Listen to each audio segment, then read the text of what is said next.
My name is David Shannon. I'm a mindfulness trainer for the Mindfulness Network. And it's a great pleasure to introduce to you our first speaker, who is Arati Selvan from the University of Madras. And Arati is going to speak to us on the theme of relationship with body as a way of responding to systemic privilege and oppression, experiences of MBSM program participants in India. So welcome, Arati. Thank you. Am I audible? Is this working? Okay, all right. So I just want to start by saying I'm not without the community and the collective that has made me and that works with me day and night in supporting the work of social justice, mindfulness, and mental health back home. So I'm just calling upon them to sort of come into this space as well. I had actually uploaded some pictures, but it's not showing up, which is fine, but just sort of bringing them into this circle as people that are bearing witness as I begin this presentation.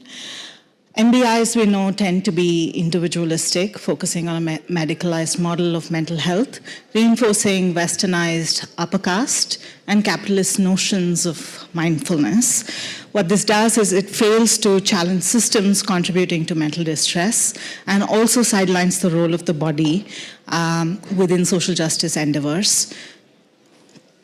My study or my research question was, how do mindfulness-based symptom management program graduates in India experience their bodies as a way of responding to systemic privilege and oppression? What this centers is the advocating for a decolonized, de-Brahmanized social justice paradigm in MBIs. The mindfulness-based symptom management program that I'm trained in is a second-generation mindfulness-based intervention, which explicitly reintegrates ethical foundations of Buddhism back into the 8-week program. I got trained in Canada by the developers of the program, and then when I brought it back into India, I really needed to center it. I felt the need to center it in explicit social justice, integrating psychological and justice-based frameworks, which aligns with the stance of Ambedkarite Buddhism or Navayana, which is actually the modernized Buddhism in India, which centers around a casteless society, which works with communities and collectives, as opposed to the individualized version of mindfulness sort of in the West. So we know that there is very little studies around social justice and privilege and oppression, especially so in India. In the Indian context too, there is a predominantly sort of pathology-focused mindfulness-based interventions with a huge gap in addressing systemic privilege and oppression. So my methodology was, I took a qualitative descriptive approach to my study, and I interviewed. So we did in-depth, semi-structured interviews of 19 MBSM program graduates, centering on variability and saturation of the sample of the data. And we had a diverse demographic, so people from the age of 20 to about 50 as well. And across gender diversity, so we had cis folks as well as non-binary trans folks and people from the queer community as well. And with respect to caste and religion, we had people who were primarily Hindu, but also people who were from the Christian and Muslim backgrounds. And across the religions, we had people with dominant caste locations as well as marginalized caste locations. So I did an analysis, a reflexive thematic analysis for the data that showed up. And I had 3 fabulous themes. Body as a site of liberation, body as a site of protest, and body as a site of resistance. So essentially, MBSM program participants experienced their body as a site of liberation, protest, and resistance, as a way of responding to systemic privilege and oppression. There are 2 sub-themes in each of these 3 themes. And I'll quickly sort of walk us through each of the themes. Body is a site of liberation really sort of centers around body as not just passive vessels, but active agents in experience of liberation. The somatic nature of liberation, where sensations, emotions, and thoughts sort of coalesce for individual and collective freedom, is what is centered. So there are two sub-themes. The first sub-theme is I am alive. So this heightened somatic awareness that participants experience, where mindfulness practices reconnect them with their bodies, is what is centered in this theme. So I'm just going to kind of bring your attention to just one quote, perhaps the second one. I was able to hear my body for the first time in my life, which was kind of revolutionary because it was like learning a new language to talk to yourself, and then realizing that the communication had been happening the whole time. I just didn't know the language. So really what folks within this theme speak to, or the sub-theme speak to, is the sense of feeling their body not just as an object, but as a way of sort of agentive entity that is responding to systemic ideas of, ableism and capitalism. The next theme, the next sub-theme, is displaying what is our right. So here you see that the sensations of empowerment and relief that arise when individuals engage in collective actions to assert their rights, it emphasizes the role of bodily awareness in facilitating these actions. So again, I'll point to two quotes. The second one first. I have a history of having protested against CAA. CAA is the Citizenship Amendment Act, which came through in India, and it's a very Islamophobic one. When oppression finds you, somehow you end up finding community to respond together. The body gets tired in a less harmful way because it does get a dialogue, because there's something to respond to, someone to talk to. Now, this is a Muslim person who is neurodivergent as well as queer non-binary. Now, I also want to point to the last quote. I think definitely the potential of noticing where I have privilege really helps me to be more sensitive. I should be having as a person with privilege so that this privilege isn't giving me more than the other person. So this is a cis person speaking about their cis privilege.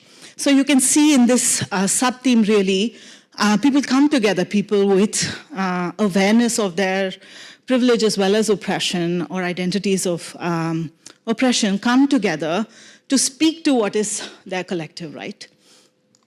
Now, the second theme, body as a site of protest. Now, this theme emphasizes participants within their location of oppression and what they experience in their bodies and how they are active agents in protesting against oppressive forces. So the first sub-theme is freeze, a refusal to engage. So here, experiences of emotional shutdown and feeling frozen in the body when confronted with systemic oppression is centered. I'm going to point to the first quote. I have experienced a lot of oppression, but it is scary to own it. I know that when I freeze, that's because of my identity and not because I'm wrong.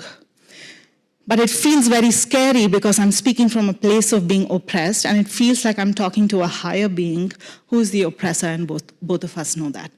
So here, really, this person is speaking to the body's response of freeze, which is their refusal. They see it as a refusal to engage with oppressive forces around them. The second sub-theme of the second theme is I come back into my power, a refusal to be erased. So individuals use mindfulness and self-compassion to reconnect with their bodies, reclaim their power, and challenge systemic oppression. So here we see that people sort of come back into their power within their inner circles of like perhaps their families or closer circles. I'm going to point to the first quote here.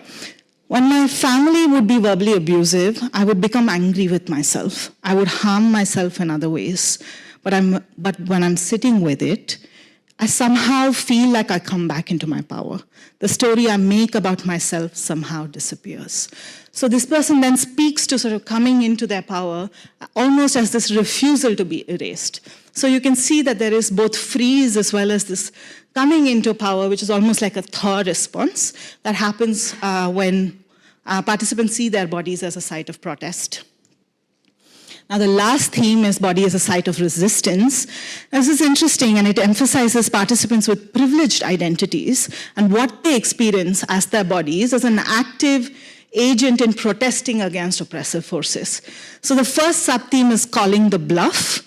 So here they speak to the body's reaction to privilege and emotional and physical discomfort that arise when individuals become aware of their systemic privilege.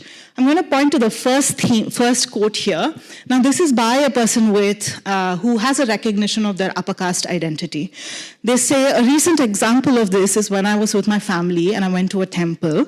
We didn't have to wait in queues. I could feel my stomach twisting and turning. I was clenching my teeth quite a bit and didn't feel like looking around. I was very fidgety. This is what I call cringe in my body. So their body is speaking to and calling out the bluff of privilege, right? That they see and they know that their bodies are somehow having a certain privilege that not everybody has. The last sub-theme of the last theme is friction with privilege. So again, this is a tension that participants who live within their locations of privilege experience, but they're not certain, they don't know how to give a voice to it. Again, the first quote, one of the distinct experiences of othering I have felt, now this is a person with caste identity, who's upper caste, who's a cis person, who's a cis woman here. What she says is one of the distinct experiences of othering I have felt is in my location of language. So what they say is that they are only English speaking. So they're still saying that they feel a sense of othering. Even though it is privilege, it doesn't feel really pleasant. It feels strange and it doesn't make sense to me. So you see, there is this sort of grappling. What's going on, I'm not certain, but it's that privilege that is showing up, right? So that is what the last sub-theme of the last theme is. Now, in terms of recommendation, I obviously have recommendations for the MBSM and the MBI community to integrate diverse frameworks of liberation, of justice-based frameworks, and to use perhaps these themes that have shown up as part of the trauma-sensitive mindfulness, understanding of trauma-sensitive mindfulness. And last but not the least, bodies are instruments for social justice. MBI model can be a model that works towards collective liberation, centering equitable and accessible practices, and the potential of Ambedkarite Navayana Buddhism. Like the modernization of Buddhism in India is fully erased within the context of modernization of mindfulness, which is predominantly Western. So I think centering a more casteless, more anti-oppressive framework, which is present within Ambedkar's Navayana Buddhism, is something that I would recommend for future, perhaps. Thank you.